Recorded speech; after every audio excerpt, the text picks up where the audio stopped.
Here's a map of JingShan Park. Where am I? I think I must be up around here. So I think I'll do a walk through this way and up this way and back. And then I want to go over towards the Workers' Culture Palace.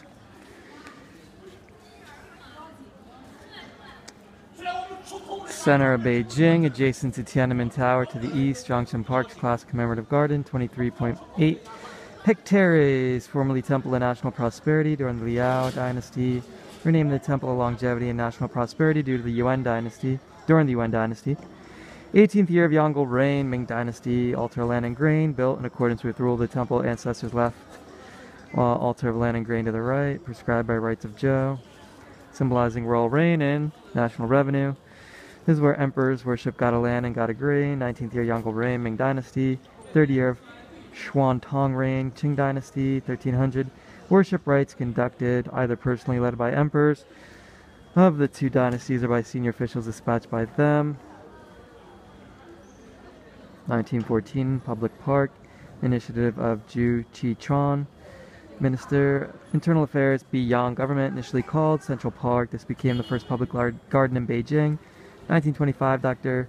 Sun Yat-sen passed away and his coffin was temporarily placed in Zhongshan Hall for public worship. To commemorate this great pioneer democratic revolution, the park was renamed JingShan Park, 1928. You see a lot of JingShan parks around. It's like JFK, high school or something. When Sun Yat-sen died, they renamed all these places or named some of the first public places after him. So, which is fitting since he was, democratic leader. CPC, national leaders such as Mao Zedong, Liu Shaoqi, Zhou Enlai, Zhu Di, Deng Xiaoping have participated in the May 1st, October 1st activities held in the park. Other famous spots in the park include ancient cypresses of the Liao Dynasty, altar of land and grain, Zhongshan Hall, Peace Defending Arch, Lanting Bai Pavilion, Maxim Pavilion, Garden of Fragrant Flowers, and Waterside Flower Greenhouse. Approved by State Council 1988, garden was listed, blah blah blah. So, let's take a picture at some of the things we'll see. Altar of Land and Grain, Peace Defending Arch, Sun Yat-sen, Waterside Flower Greenhouse, Garden of Fragrant Flowers, Lanting Bai Pavilion, Ancient Cypress, Qingguan Pian Rock, Qinglian Duo Rock, Full Moon Gate. There's some kind of flower exhibit going on that they had some kind of joint ticket for an extra 2 yuan to get into. I tried to ask for it and they kept waving me off. And so I looked up at the name of the flower garden, which was Huaifeng, and then they had, what was it, Tuan Hu Wu? And I said that and they just shook their heads. No, I couldn't get the combination ticket. Doodle-doo, whatever. It's probably another couple yuan to get in. So I'm going down the side way now. I don't want to do that. It's the way I may come back. I want to go the other way. So there's not much to see around here. It's just a little after 2 o'clock now. And I want to see this, and get over here to the Imperial City Art Trading Center, that little model of the city. I don't think it's a museum per se, but so much security, so many hoops to jump through to get in here. I had to go through the underpass, security here, check my bag, security again.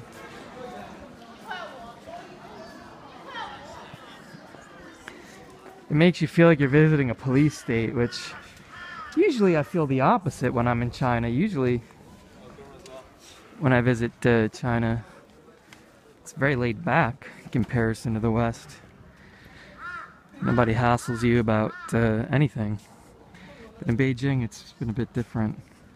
A lot of crowd control issues and security checkpoints around here. I think once you get outside Tiananmen, it's a little bit different. Though there is still security in the subway, which is a little annoying. But it's usually not that bad. So you only have to go through it a couple times a day, usually. in a commute. But the other thing that I don't like about Beijing is if you're a walker and that's how you want to see the city like I am, it's really not healthy. Riding a bike's not much better. I wouldn't do anything that causes exertion and heavy breathing in this environment, even with the face mask. It's probably worse for your health to exercise on a day like this anyway. If it's a nice clear day, which they do have a few of every now and then. Since I've been here, there's been a handful of nice days where it's real clear, blue sky.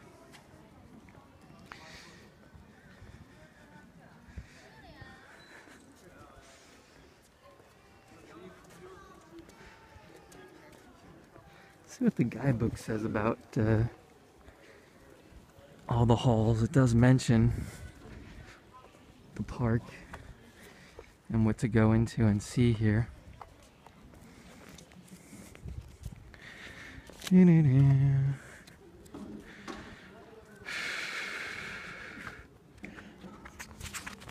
I asked for the park, they said JingShan Park. I said no, Zhongshan Park. They said they're two different ones. Which one? I said Zhongshan. They said yeah, go left.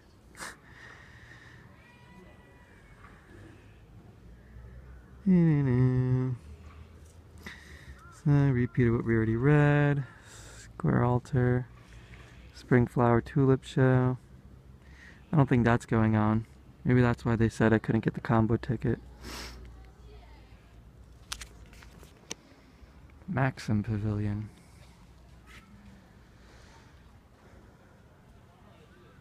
That's a lot of hooey. UFA. Isn't he the general who defeated the Jin for the Southern Song? Ow.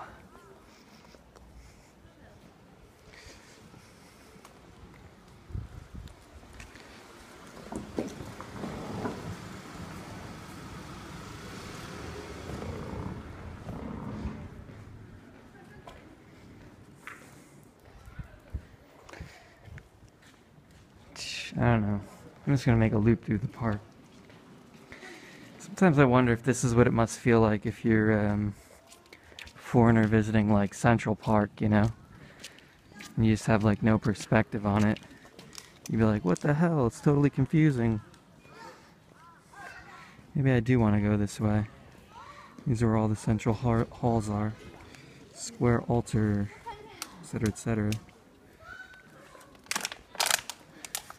You'll say to yourself, why oh why?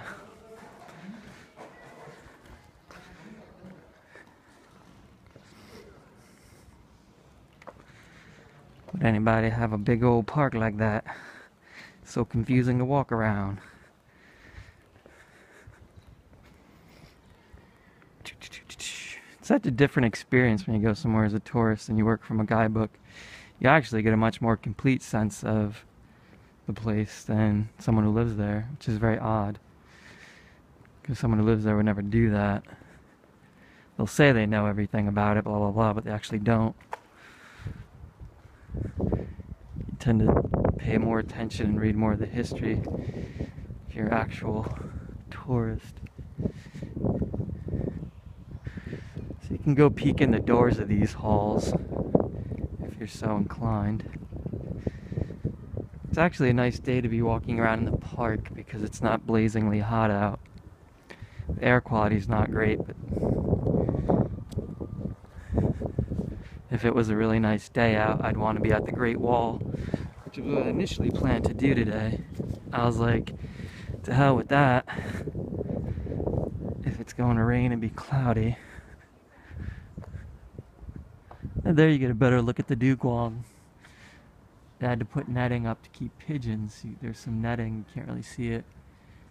Wire net looks like to keep the pigeons from nesting in the dugong brackets. 9 to 5. Zhongshan Hall, this is where they put his body. Lying in state.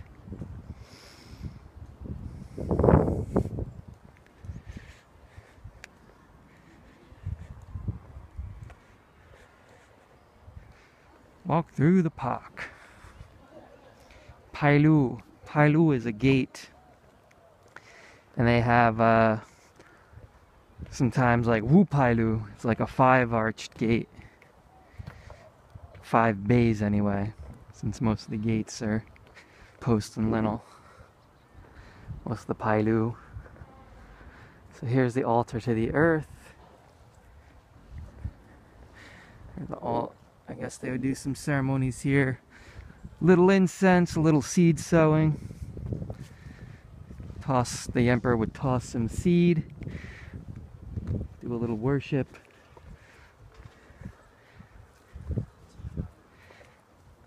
Good crop harvest.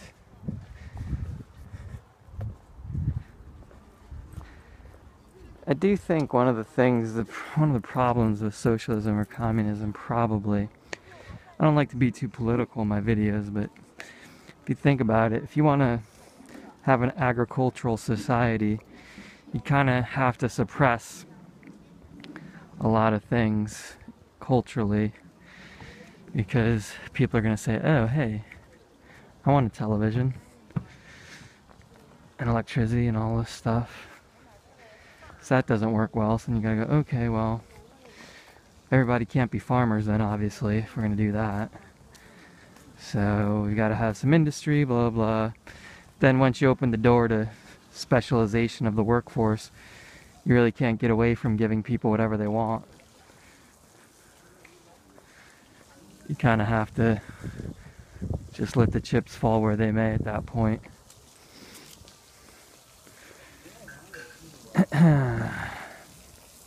Then of course the other problem is, you know, it's not just a matter of somebody wants X and how do you get X.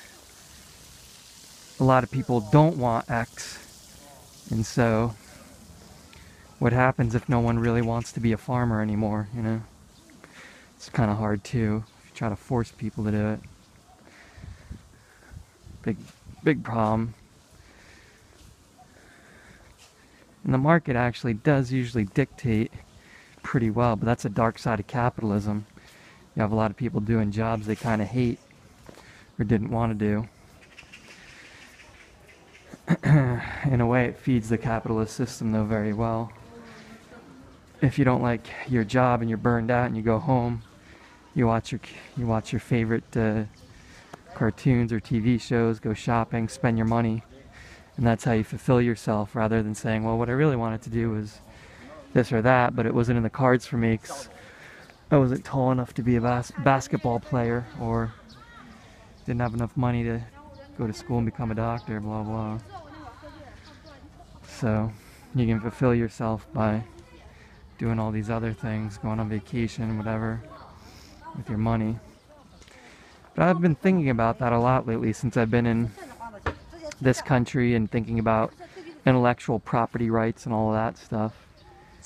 I think one of the downsides of having intellectual property rights and having a culture where if you create something, it's protected and all that, you tend to create a culture of consumerism around it to protect it and make money at it.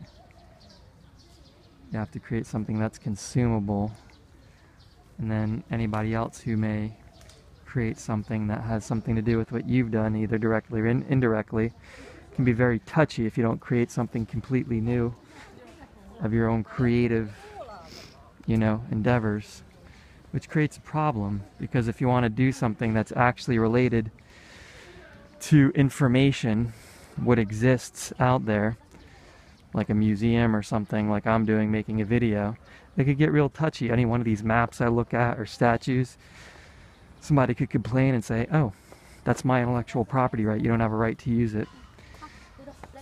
And then there's fair use and all that, but if they say that you're profiting from it or you're using too much of it, then you're at a big loss. And so you can't really be very thorough then. All you could do is show like a second of it or something, you know, or say I'm not profiting from it, or most of the time if it's not very popular, it's not going to be an issue anyway. Nobody's going to bother to sue you or whatever. It does show you that if you want to create anything of mass market appeal, it tends to have to be something stupid like some sitcom, which is a whole industry created around itself of basically having fake characters, fake sets, but with very mundane, relatable events and things that, here's the southern gate. So I'm back at the southern gate. This is the southern entrance to the park. This would be, I guess, a Kai Pailu 3 gate.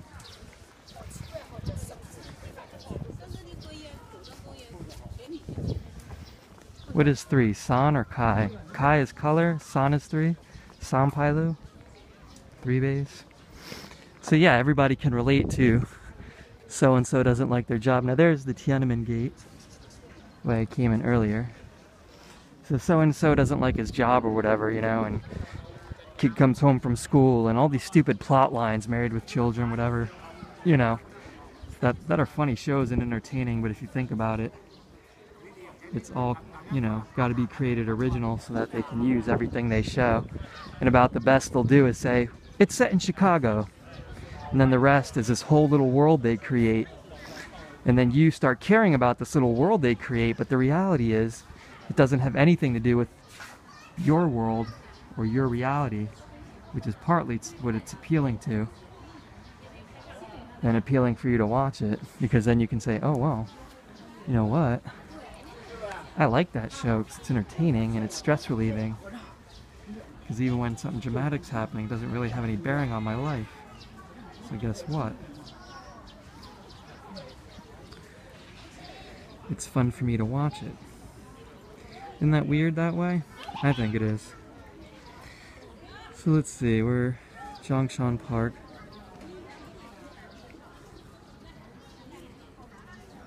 South exit.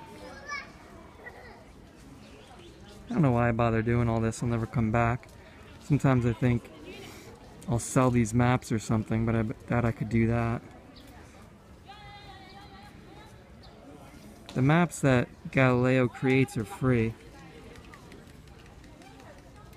But if you were to try to sell the bookmarks you're dropping, I bet they would. You could get away with it for a little while maybe. Then they'd say, oh hey, we own those bookmarks that you were dropping, and anything you do in our app we own. So the best you can hope for is maybe striking some sort of partnership, but no one will take you seriously unless it's going to be something of scale.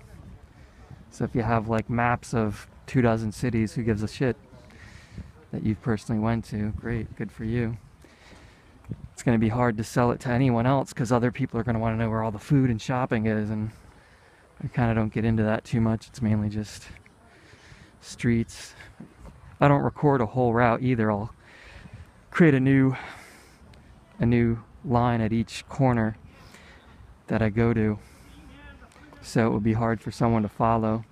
They'd have to know the name of each street, but to me that's the whole point, naming each street so you can get a sense of where you are, instead of just recording the whole track of me walking around a neighborhood for a day and stopping at all the different points of interest for 30 minutes here, 30 minutes there, you know. I wanted to be able to find it again if I go out of a subway stop or something. Not say, oh, this is the route to follow for day 1, day 2, you know. So, it gets kind of weird. Guess I'll go around this way. Waterside Pavilion, ancient cypresses.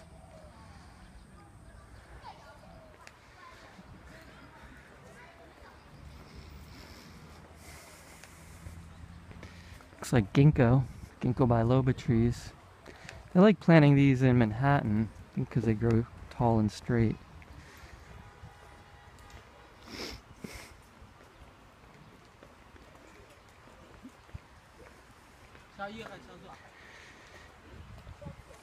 Yeah, I've thought a lot about that lately.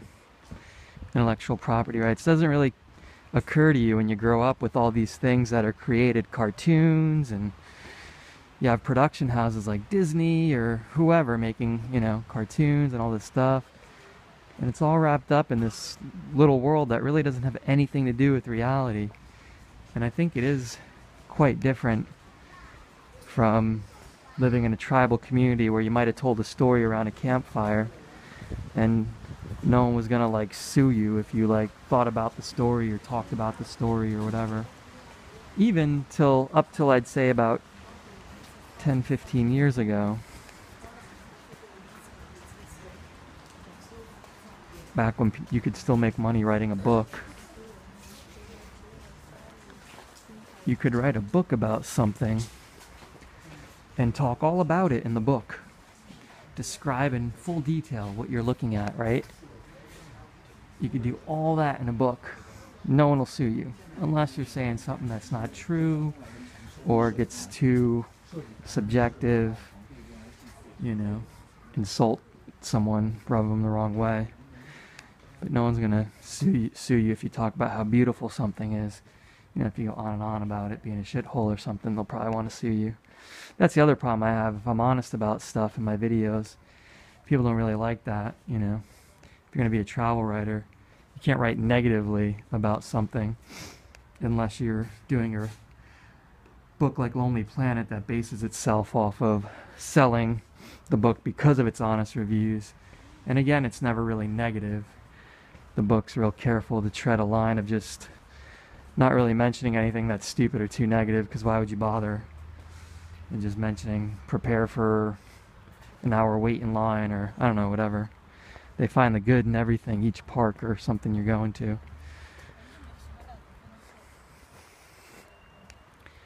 But if you're like, oh yeah, it's a shithole, no one's going to want to let you use, you know, the intellectual property right if you call their place a shithole that's not worth going to in a video. As you're walking around, they're going to say, oh, fuck you. We're going to file a copyright infringement claim. You know, especially if you're real detailed about it and it's an hour long. If it's like 1 minute and it's you standing on this bridge saying, this is JingShan Park, isn't it lovely? No one's going to bother. But if you're like going on about it for an hour, someone will probably have an issue with it. But the thing is, if you do this for an hour and walk around, besides like, you know, the shitty iPhone being overcast and out of focus every now and then, you actually get a very nice sense of what it's actually like to be here and walk around in the middle of the day on a typical day. From watching this video versus watching some mock-up with aerial photography and fireworks displays that happen once a year and aren't worth going to. You get such a false impression of a place if you do that to yourself, you know? You watch a video and it looks great and you realize, you know, those New York City Times Square fireworks, you have to wait for hours in the cold. People show up like 2 days ahead of time, camp out and shit.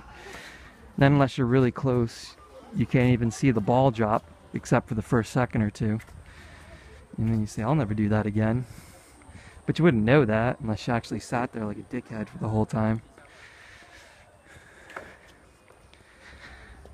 So if you really want a true understanding of a place, I don't know, I probably wouldn't want to sit there and watch hours of this video either. Unless I was a little kid that had nothing better to do and I was being babysat by the TV.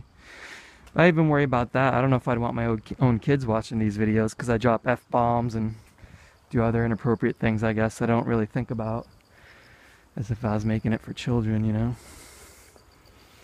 Guess I'm going the right way. I don't know where the car park starts or ends. According to this, I'm now at the car park. So I guess I want to walk back. I don't know if there's a museum here or not. So basically, I think you have to choose something like nature.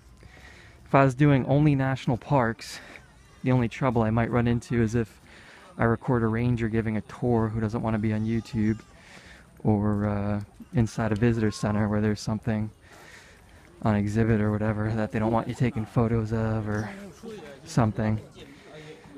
So it's real hard to create something like this and not infringe 100 times, potentially infringe on copyright violation this and whatever that. And if your whole idea is that you don't want it to be some BS love letter, open hours till 4, free to visit.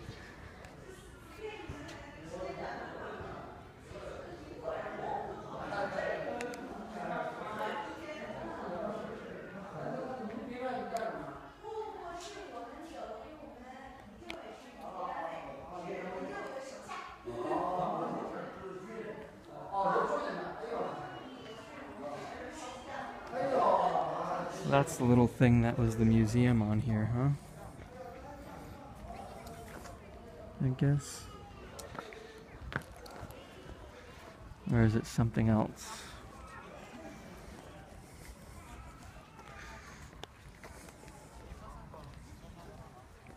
I don't know. I had a friend who had little kids when I first started making videos in California. I think her kids were like, you know, somewhere between 4 and 8. And she said they loved watching the videos and they'd sit there and watch all of them and make sure they didn't miss any of them. And even back then, they were even stupider than this, walking around. But to them, it was really cool, you know? And if you think about it, instead of having your kids watch something stupid like cartoons, if they watch this, they could actually have a free trip to China.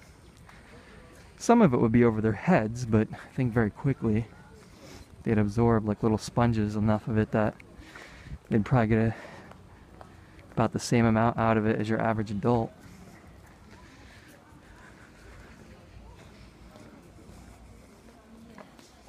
The thing too is when you're a kid, you have a lot more patience, I think, for things like this that don't really seem to have much of a point.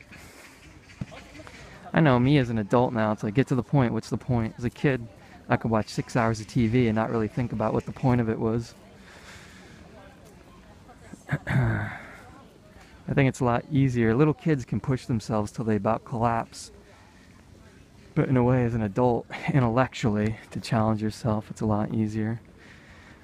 After you have a certain amount of perspective and control over what you're seeing and doing. Even if I was in a college class, you know, it'd be hard to push myself intellectually because I wouldn't have control of how and when I see the material and what I find interesting, choice of subject matter, etc.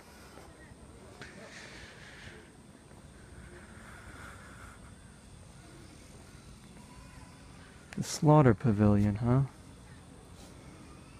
This is where they did the cut, no, this is for livestock. I think it was at Xuanwu. One stop south of it, Kai something, is the Gate of 1,000 Cuts, where they would exact punishment.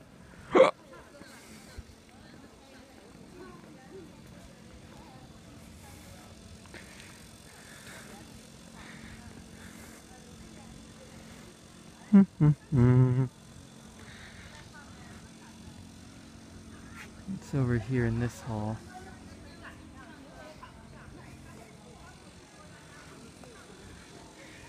The thing about a lot of travel is a lot of it is a seen there, done that kind of mentality, and to put anything more into it isn't really worth it unless you have some like very specific interest or something. I mean, I'll see people come to a place and just pose in front of the gate and take a picture of themselves and then quickly walk through. I don't think that's worth it, to just kind of perimeter walk it and not pay much attention. But if you're traveling by yourself and you can go at your own pace and read what interests you and see something in a thorough manner so that you can walk away with an understanding of where you went, you know, which direction you were facing, which way was north, what there is to see in a place, what it has to offer, what's in its collection, art-wise, history-wise, whatever, the significance of it culturally and politically, blah, blah, blah. If you can get all of that from it, you can essentially walk away with the sense of place that's as valuable as anything else that you would get from reading a complete history and studying maps in their infinitesimal, you know, minutiae and watching 3D videos and all that kind of shit. Best thing you can do for yourself usually is get up early. Hey, here's a bamboo garden. Separate charge maybe. Restrooms.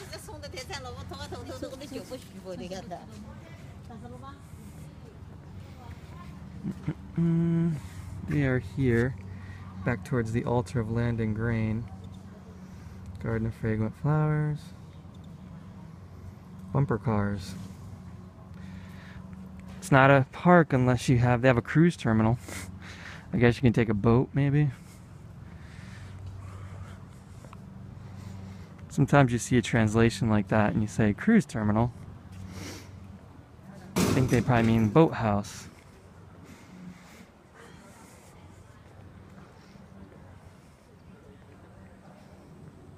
Whatever this is, it's being redone. Smell of red paint varnish. That's being redone.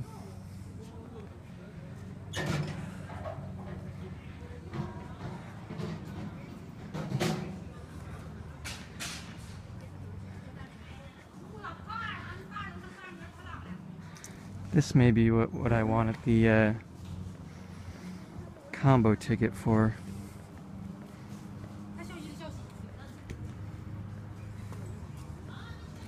I think more than anything though, what I enjoy is the sense of completeness when I do something. That I saw pretty much all of what there was to see and do there, and it's not some half-assed thing.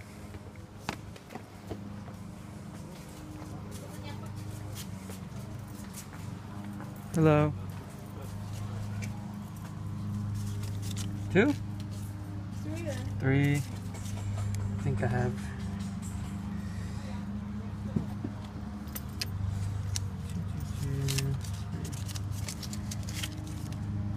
Thank you. See, I knew there was another ticket. I wanted to get the combo ticket for this at the entrance. They kept saying no.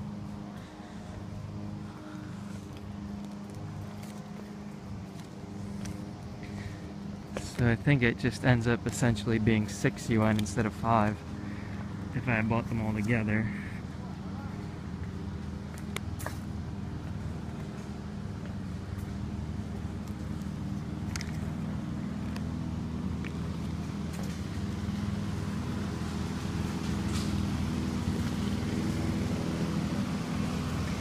I suppose the confusion to me would be similar to not understanding if I need to pay admission to go into Central Park or not. And then understanding that some things inside Central Park there may be an admission for.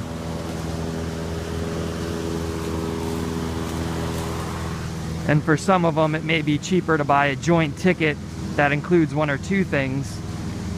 And some things you can't get in a joint ticket because it's a completely separate thing, you know? Like, I don't know what that would be in the case of Central Park, but maybe they're doing those balloon rides or something, you know? And they say, oh, you can get this and a ticket to the amusement park combo because the same company runs both of them. Or you can do them separately. But if you want to go to the Met, that's completely different.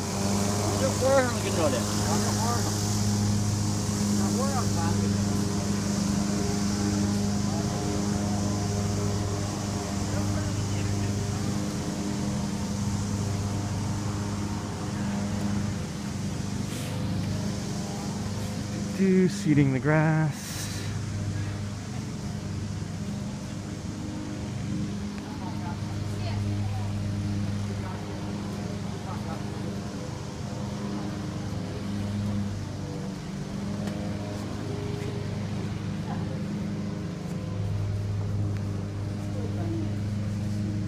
Ferns or lilies? I guess types of lilies.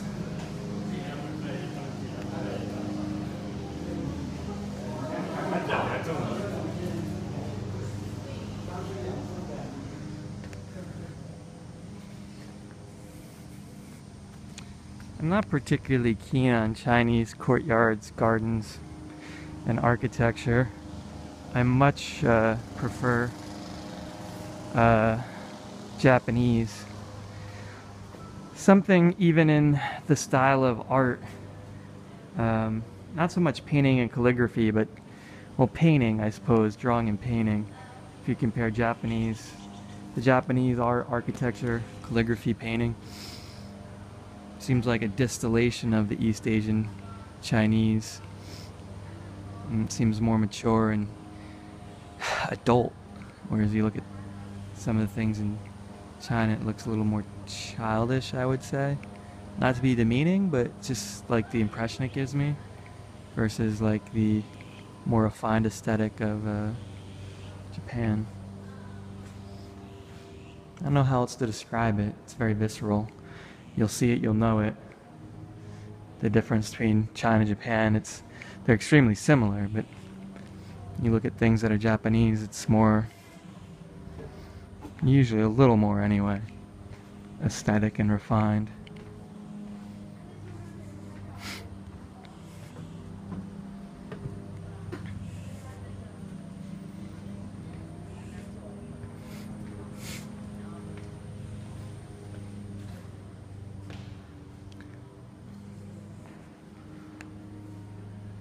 I understand that when people have intellectual property rights, they want to protect them, you know.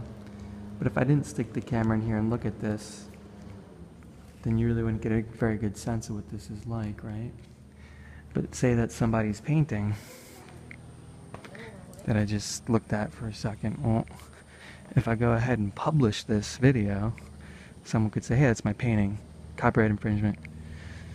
And then YouTube would say, yeah, you're right, it's theirs, you have to delete your video. Usually they don't even give you the option of editing it out. Once it's uploaded, you've basically committed copyright infringement. So then they take it down. And if I have 50,000 videos on YouTube, they could say, hey, you did it 3 times, we'll delete your account. All 50,000 of your videos are now deleted. I already have 20-something thousand up, you know. It's kind of a bummer if that happens. The thing that saves you is usually no one watches the video, and the person whose property it is doesn't care, because it's not like I'm, you know, and they're not losing any money for me doing that. It's probably free advertisement for them.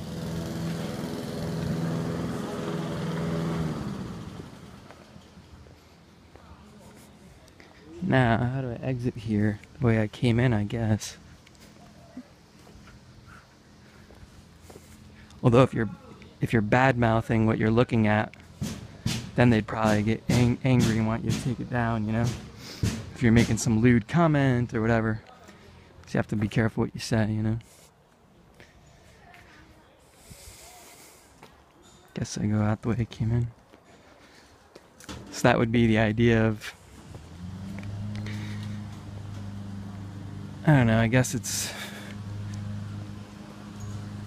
not quite the same thing as being dishonest and not giving your honest opinion about a place, but not inserting something that is unfair, you know. A lot of times I make fart noises or jokes. Someone whose paintings in that video might not like that because it may somehow trivialize what they're trying to do artistically.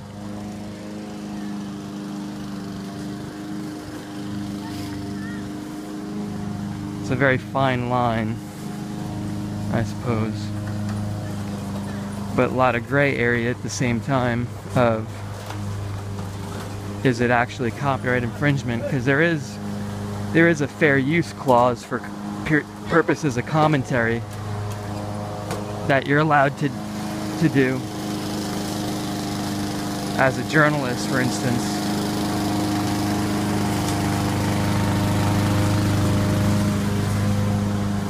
And I think there have been cases about how much fair use is allowed, how many lines of text you can quote in an article or something like that, you know, without infringing for purposes of commentary and criticism.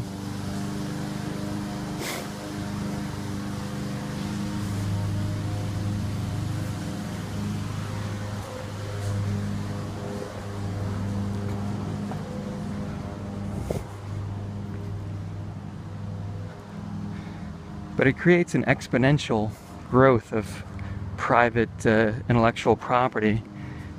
If you think about it, if everything has to be new and different, Netflix has issues with streaming videos, with a lot of the publishing, you know, movie studios and things like that. So it went ahead and created its own Netflix series, which when you look at them are just the same as anything a movie studio is doing. But because of the method of distribution they're using, those movie studios said, oh, we don't like that, we're losing money, whatever. So they go and do their own thing, you know. So you have this whole thing that gets created of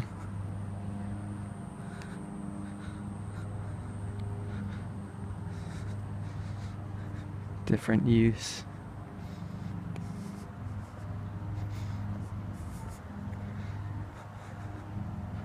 Did I walk through here yet? I think I did. Yeah, I walked through this, didn't I? Yeah. There's a temple with the grass on the roof. So I think that's about it for the park here.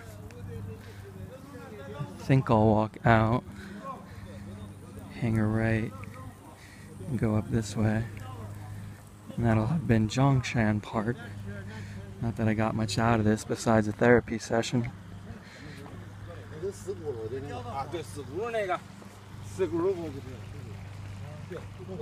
But I think the reason I go into all of it is, I think one of the main problems with society, a lot of the problems we have, is that there's a real lack of understanding, true understanding of the way things are, the reality of situations.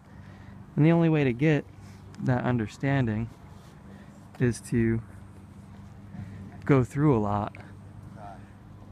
And if you only get 2 weeks vacation from your job, you're really never going to be able to travel that much to get that much perspective. And you know, reading books is great, but they're distillations, and they're usually very selective in what they represent. What I'm showing you here is very unselective.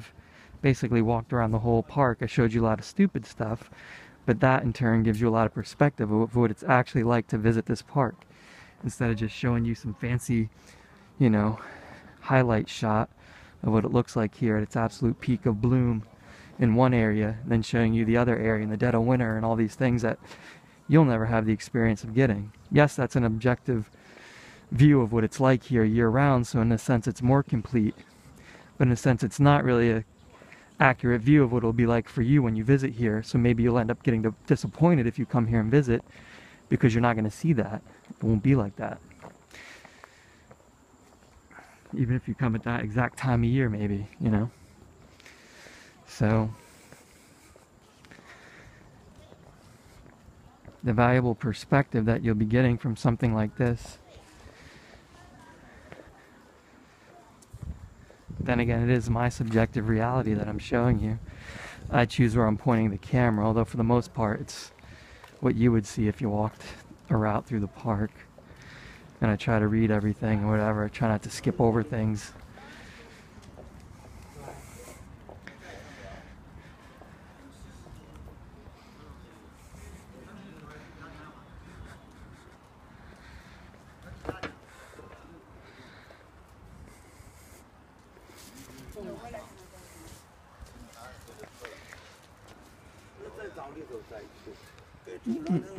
Southgate Street, Bronze Statue, Tourist Service Center, Waterside Flower Greenhouse, West Exhibition Hall. Did we see the West Exhibition Hall?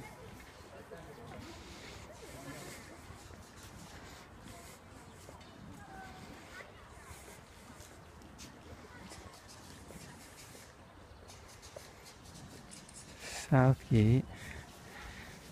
I came in that way.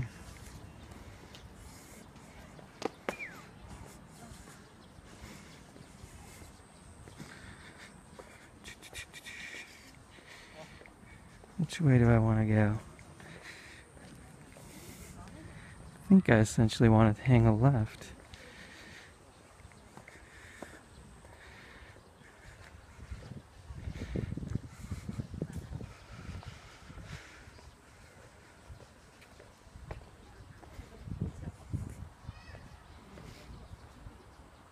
Walk through here, I guess.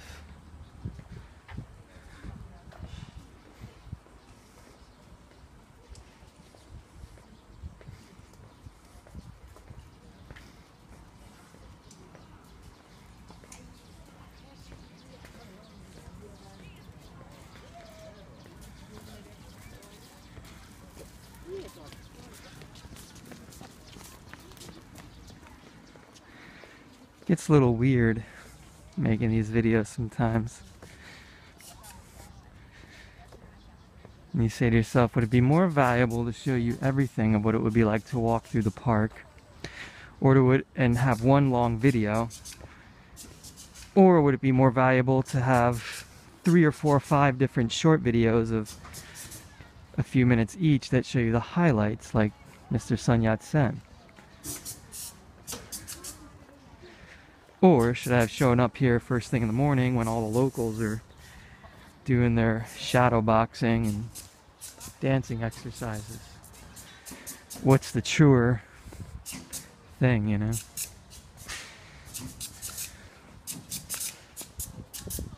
Not making China my only focus in life, you know, basically wanting to visit everywhere in the world.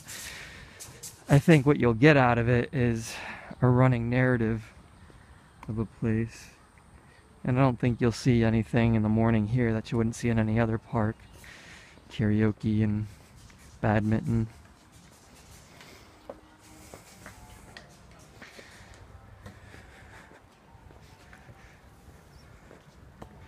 Sometimes I wonder if, like, I couldn't do anything public with my videos.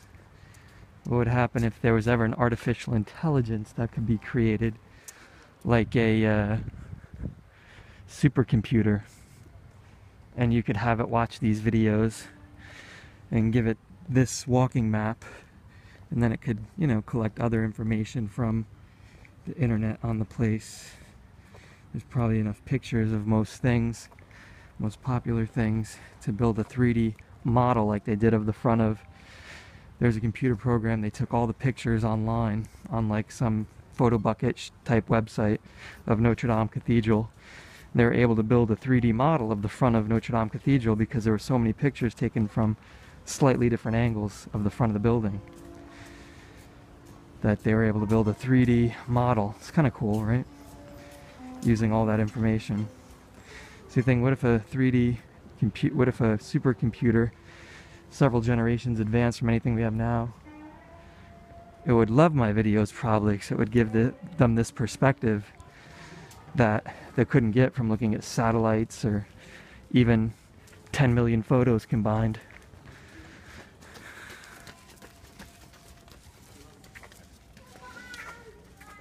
I think it's got to be pretty unhealthy doing anything that requires exertion of your cardiovascular system. Breathing in all this smog. It's probably more harmful than is good.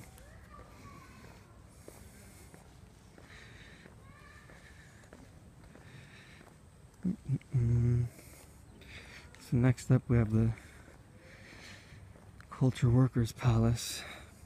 I don't really like using this meditation symbol for a park, but Galileo updated itself recently and added all these stupid new symbols for like shopping. Instead of just like a shopping cart, they added like a little diamond and other things for like different kinds of shopping. And I thought, and you still don't have a symbol of a tree for park? You did all that updating and you didn't make a little green tree symbol for a park. So you either have to choose like, oh, I'm going to show a soccer ball for a park, or, you know, something stupid like that that doesn't really fit. I just thought I would use the meditation symbol and say, well, churches will get the symbol for a monument, and so will anything else that's like a ruin or a, you know, relic type thing that's not really a museum but just something you want to go look at. And then anything that's got an exhibit will get the museum symbol, and anything that's like a park like this will just get that orange symbol. Rather than use a whole bunch of different symbols that you confuse yourself with. Still can't believe they don't have a green tree for a park. Silly.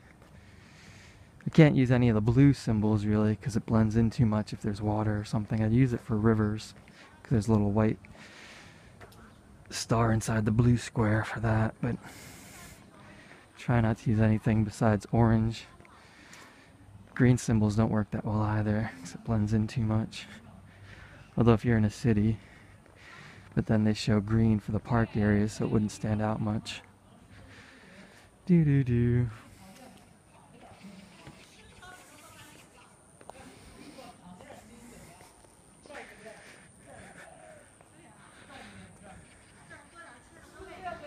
Sometimes the guidebook talks about doing things like hanging out in a park.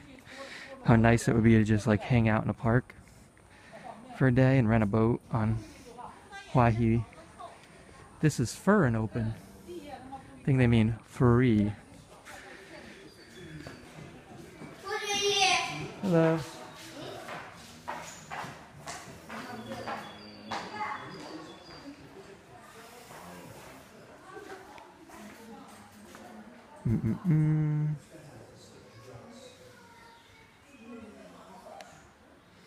They had penguins in the park.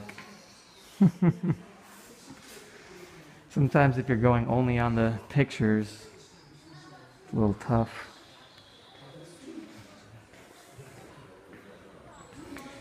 If I had 2 weeks vacation and I was preparing for this trip for a year, I'd have read the guidebook twice over, have my routes planned every day of my vacation, tickets bought in advance for all my shows at night. I'd probably stay at a nice hotel instead of a hostel. And I'd have learned a conversational level probably of Putonghua, but since I went here with zero planning, because I came from one destination with 3 days off at home, barely enough time to transfer video files and wash clothes and catch up on bills and all that shit. So this is the way I came down just before turning, doubling back at the start of the video. It takes about an hour to walk through the park, give or take.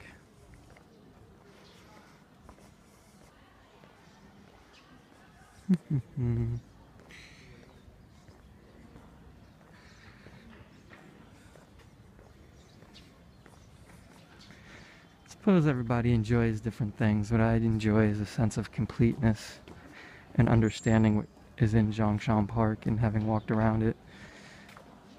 And you take the pressure off of yourself from pictures and this and that. How do I look? If you're behind the camera, you don't really care how you look. Sometimes I get concerned about my hands or something being wrinkled, or I don't know. But who cares, you know? It's a lot easier to deal with than your face looking fat or something.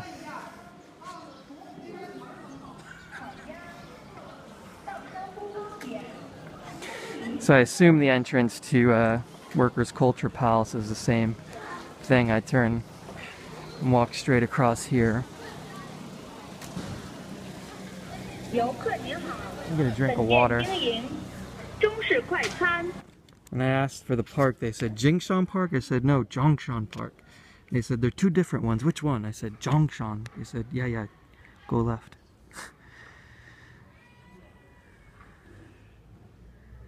So I repeated what we already read. Square altar, spring flower tulip show. I don't think that's going on. Maybe that's why they said I couldn't get the combo ticket. Maxim Pavilion.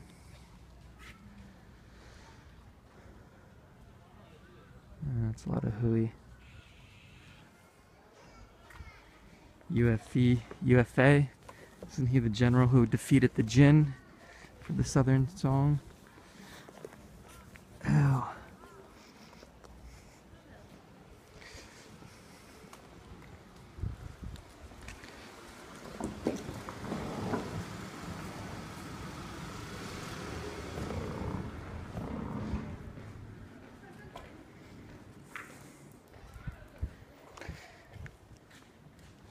I don't know. I'm just gonna make a loop through the park. Sometimes I wonder if this is what it must feel like if you're a foreigner visiting like Central Park, you know? And you just have like no perspective on it. You'd be like, what the hell? It's totally confusing. Maybe I do want to go this way. These are where all the central halls are. Square altar, etc., etc. You'll say to yourself, why oh why?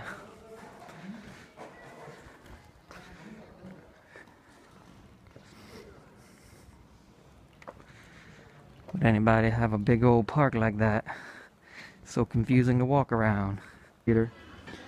CPC, national leaders such as Mao Zedong, Liu Shaoqi, Zhou Enlai, Zhu Di, Deng Xiaoping have participated in the May 1st, October 1st activities held in the park. Other famous spots in the park include ancient cypresses of the Liao Dynasty, altar land and grain, Zhongshan Hall, peace defending arch, Lanting Bai Pavilion, Maxim Pavilion, Garden of Fragrant Flowers, and Waterside Flower Greenhouse. Approved by State Council 1988, garden was listed, blah blah blah. So, let's take a picture at some of the things we'll see. Altar of Land and Grain, Peace Defending Arch, Sun Yat-sen, Waterside Flower Greenhouse, Garden of Fragrant Flowers, Lanting Bai Pavilion, Ancient Cypress, Qingguangpian Rock, Qinglian Duo Rock, Full Moon Gate. There's some kind of flower exhibit going on that they had some kind of joint ticket for an extra 2 yuan to get into. I tried to ask for it and they kept waving me off. And so I looked up at the name of the flower garden, which was Huaifeng, and then they had, what was it, Tuan Hu Wu? And I said that and they just shook their heads. No, I couldn't get the combination ticket. Doodle-doo, whatever. It's probably another couple yuan to get in. So I'm going down the side way now. I don't want to do that. It's the way I may come back. I want to go the other way. So there's not much to see around here. It's just a little after 2 o'clock now. And I want to see this, and get over here to the Imperial City Art Trading Center, that little model of the city. I don't think it's a museum per se, but so much security, so many hoops to jump through to get in here. I had to go through the underpass, security here, check my bag, security again.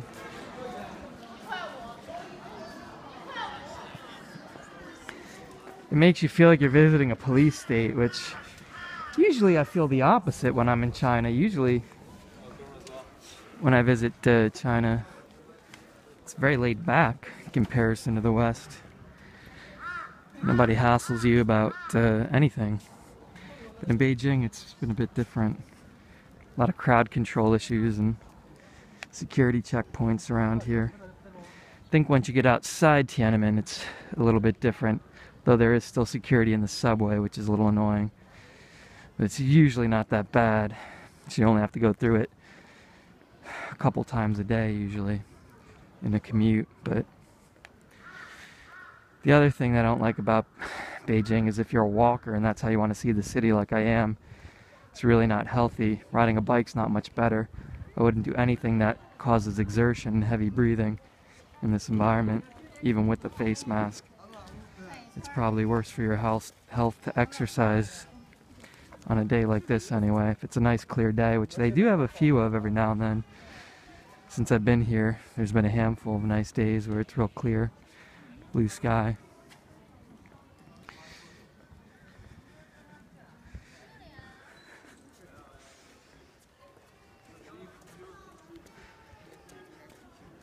See what the guidebook says about all the halls. It does mention the park and what to go into and see here.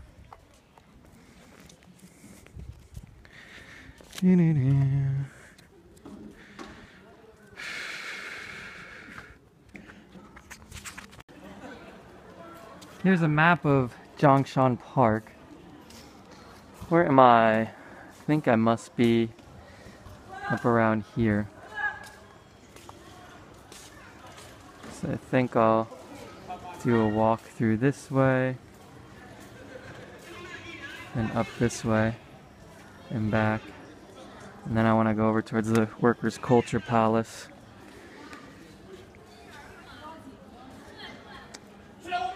Center of Beijing, adjacent to Tiananmen Tower to the east, Zhongshan Park's classic commemorative garden, 23.8 hectares, formerly Temple of National Prosperity during the Liao Dynasty, renamed the Temple of Longevity and National Prosperity due to the Yuan Dynasty, during the Yuan Dynasty. 18th year of Yongle reign, Ming Dynasty, altar of land and grain, built in accordance with rule of the temple ancestors left, altar of land and grain to the right, prescribed by rights of Zhou, symbolizing royal reign and national revenue. This is where emperors worship god of land and god of grain. 19th year Yongle reign, Ming Dynasty. 3rd year of Xuan Tong reign, Qing Dynasty, 1300. Worship rites conducted either personally led by emperors of the two dynasties or by senior officials dispatched by them. 1914 Public Park, initiative of Zhu Qichuan, Minister Internal Affairs, Beiyang government, initially called Central Park. This became the first public garden in Beijing. 1925, Dr. Sun Yat-sen passed away and his coffin was temporarily placed in Zhongshan Hall for public worship. To commemorate this great pioneer democratic revolution, the park was renamed JingShan Park, 1928. You see a lot of JingShan Parks around. It's like JFK, high school or something. When Sun Yat-sen died, they renamed all these places or named some of the first public places after him. So, which is fitting since he was, democratic leader. It's such a different experience when you go somewhere as a tourist and you work from a guidebook. You actually get a much more complete sense of the place than someone who lives there, which is very odd. Because someone who lives there would never do that. They'll say they know everything about it, blah, blah, blah, but they actually don't. You tend to pay more attention and read more of the history if you're an actual tourist. So you can go peek in the doors of these halls if you're so inclined. It's actually a nice day to be walking around in the park because it's not blazingly hot out. The air quality is not great, but if it was a really nice day out, I'd want to be at the Great Wall, which was what I initially planned to do today. I was like, to hell with that. If it's going to rain and be cloudy. And there you get a better look at the dugong. They had to put netting up to keep pigeons. There's some netting, you can't really see it. Wire net looks like to keep the pigeons from nesting in the dugong brackets. 9 to 5. Zhongshan Hall, this is where they put his body. Lying in state.